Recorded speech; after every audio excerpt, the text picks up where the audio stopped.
Hello guys, welcome back to my YouTube channel. I am CA Anshu Sonthalia and in this video हमारा topic होने वाला है Indian CA form versus offshore unit.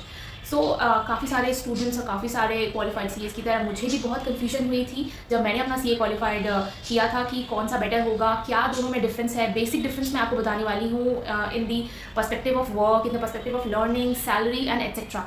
सो ऐसे ही अच्छे अच्छे टॉपिक्स मैं आपके लिए लाती रहूँगी। So please hit that subscribe button if you like my video and do watch till the end. So let's start our video. So जब मुझे ये कन्फ्यूजन हुई तो एज़ यूजुअल मैंने भी अपने सीनियर से बात किया, जो भी एक्सपीरियंस्ड हैं उनसे पूछा, बट अगर मैं उनकी एडवाइस उस वक्त ले लेती तो वो मेरे लिए ज़्यादा अच्छा डिसीजन नहीं हो पाता। सो मेरा कन्फ्यूजन तो काफ़ी क्लियर हो गया। सो इस वीडियो के थ्रू मैं चाहती हूँ कि आपका कन्फ्यूजन भी क्लियर हो जाए और आप भी इस डिफरेंस को समझ सकें कि आपके लिए क्या बेटर है या क्या बेटर हो सकता है, because this is very subjective thing जो आपको खुद के लिए खुद से डिसाइड करना है। अगर आप किसी के बोलने से चलेंगे तो आप इसमें ज़रूर कन्फ्यूज हो जाएंगे और ज़रूर ही गलत डिसीजन लेंगे। किसी ने मुझसे लिंक्डइन पे पूछा कि क्या अपने करियर की शुरुआत ऑफशोर से करना सही है, तब मुझे क्लिक हुआ कि ये कन्फ्यूजन तो मुझे भी हुई थी जब मैंने अपना CA क्वालिफाइड किया था और मेरे पास भी ऑप्शन था इंडियन फॉर्म्स का और ऑफशोर का।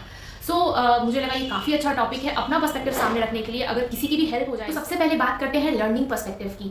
जनरली ऐसा आपने भी सुना होगा लोगों को बोलते हुए कि अगर काम सीखना चाहते हो तो इंडियन फॉर्म्स में जाओ और अगर आराम से काम करना चाहते हो तो ऑफशोर यूनिट में जाओ। ये पूरी तरीके से सही नहीं है। लर्निंग्स तो आपकी सारी जगह पे है, आपकी इंडियन फॉर्म्स में भी लर्निंग्स है और आपकी ऑफशोर यूनिट में भी लर्निंग्स है। बस डिफरेंस ये है कि आप इंडियन फॉर्म्स में रह के इंडियन गैप्स के बारे में समझेंगे, जो आपने एक्चुअल में पढ़ाई की है एज अ चार्टर्ड अकाउंटेंट, आप उस पर काम करेंगे। लेकिन अगर आप ऑफशोर यूनिट में जाते हैं, यूके गैप या US गैप पढ़नी पड़ेगी, सो आपको उसकी लर्निंग्स मिलेगी, क्योंकि ऑब्वियसली आपके क्लाइंट्स भी इंडियन नहीं है, तो आपको बाहर की पॉलिसीज़ ही समझनी पड़ेगी और उसके बारे में ही आपको काम करना होगा, उसके बारे में ही अंडरस्टैंडिंग मिलेगी। सो ऐसा बोलना बिल्कुल भी सही नहीं होगा। अगर आप किसी से भी सुनते हैं कि अगर आपको काम सीखना चाहते हो और काम तो इंडियन फॉर्म्स में ही सिखाए जाते हैं, सीखते तो आप दोनों जगह पे ही हो, जो कि मेरी understanding. Now comes the work perspective, जो कि सबसे मेन डिफरेंस है according to me. Indian firms के क्लाइंट इंडियन होते हैं, वहाँ डायरेक्ट क्लाइंट इंटरेक्शन होता है। ऑफशोर यूनिट के जो क्लाइंट्स होते हैं ऑब्वियसली इंडियन नहीं होते हैं, बाहर के क्लाइंट्स होते हैं, तो हम एक तरीके से बैक एंड ऑफिस की तरह काम करते हैं। और हमारे यहाँ ऐसी पॉलिसी है, लोगों को US भेजा जाता है सर्टेन टाइम पीरियड के बाद, जो कि 3 years है।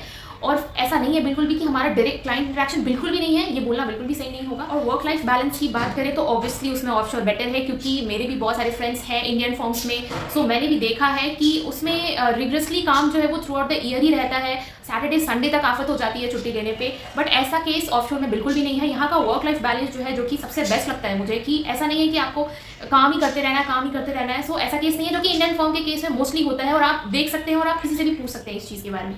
सो ये सबसे मेन डिफरेंस लगता है मुझे वर्क लाइफ बैलेंस का और जो कि काम का। और अगर आर्टिकलशिप की बात करें तो ऑब्वियसली आप ऑफशोर यूनिट में नहीं कर सकते आर्टिकलशिप, आपको इंडियन फॉर्म्स में ही आर्टिकलशिप करना होगा। Offshore unit audit assistants hire करते हैं, जो कि वो कॉलेज ग्रेजुएट्स होते हैं या फिर IPCC and articleship completed students होते हैं, उनको वो हायर करते हैं। सो बहुत सारे स्टूडेंट्स हैं, बहुत सारे लोगों ने मुझसे लिंक्डइन पे ये भी पूछा है कि आर्टिकलशिप के लिए अप्लाई कर सकते हैं क्या Deloitte USI में। सो आप नहीं कर सकते because they don't hire article assistant. और बहुत सारे लोग ऐसी भी एडवाइस देते हैं कि पहले इनिशियल ईयर्स में आप इंडियन फॉर्म्स में काम करो, काम सीख जाओ, उसके बाद आप ऑफशोर यूनिट में जाओ। सो आई नो काम तो सिमिलर ही है, भले वो UK गैप हो US गैप हो, सिमिलैरिटी तो है ही।